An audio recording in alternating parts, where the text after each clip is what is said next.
ভাই আমাদের এই কৃষকের মাথা কি অতি বুদ্ধি ভাই। দেখুন পেঁপে খেতে হ্যাঁ বালতিতে করে পানি দিতেছে ভাই, এত ভারী ভারী গাছ থাকতে ঠিক আছে পেঁপে গাছ মাঝখানটা লাগাই দিছে ভাই। দেখুন আমাদের কৃষকের মাথা কি বুদ্ধি ভাই। সবাই কৃষকের জন্য দোয়া করবেন, কৃষক যিনি একটু ভালোভাবে তো চলতে পারে ভাই। খুব অভাবী লোকটা ভাই। দেখেন দেখছেন নি কৃষক, আল্লাহ ওর মাথায় কত বুদ্ধি যে দিছে দেখছেন নি।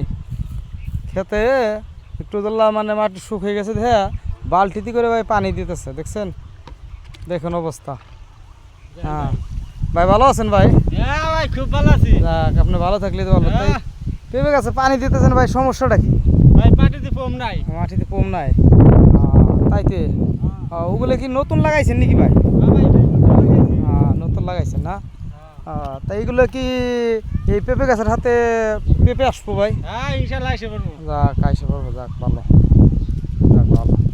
তাই মোটামুটি কতটি গাছ লাগাইছেন ভাই আজকে? মোটামুটি 30-40টা। 30-40টা। এগুলো কি মার গাছ হলো না কি কেমনে কি ভাই? হ্যাঁ ভাই এটা মাটি গেছিল। মার গাছ হলো না? যাক ভালো। ক্ষেত কি ভাই এটা আপনি কি রাহা ক্ষেত নাকি কটে রাহা না বিশ্বাস করলা ভাই না কেমনে নিজে ক্ষেত? এটা ভাই কত রাহা? কটে রাহা। কয় ডিসমিল কত টাকাতে রাখছিলেন ভাই? হ্যাঁ কত ডিসমিল কত টাকাতে রাখছেন? এটা ভাই 50,000 না। তাই না? ভাই দেখেন 35 ডিসমিল জায়গা 50,000 টাকা এক বছরের জন্য রাখছে ভাই। ভাই এই এক বছর যে এত টাকা রাখলেন ভাই, এক বছরে কত টাকা পেঁপে বিক্রি করতে পারবেন? আল্লাহ দিলে ভাই লাগবে পামু। খরচ ফরচ বাদ দিয়ে লাগবেই না? যাক যাক ভালো, ওকে ভাই ঠিক আছে। তাই এই পেঁপে গাছে কি আরও কিছু দিতে হবে নাকি ভাই? হ্যাঁ ভাই মেলা কিছু লাগবো, সার লাগবো, বিষ লাগবো। তাই না? খরচ আছে ভাই পেঁপে খেতে। তাহলে এক পাই বুঝতে ভাই কেমন খরচ যাইব? হ্যাঁ ভাই 40-50,000 তো খরচ যাইবই। 50,000 খরচ যাব।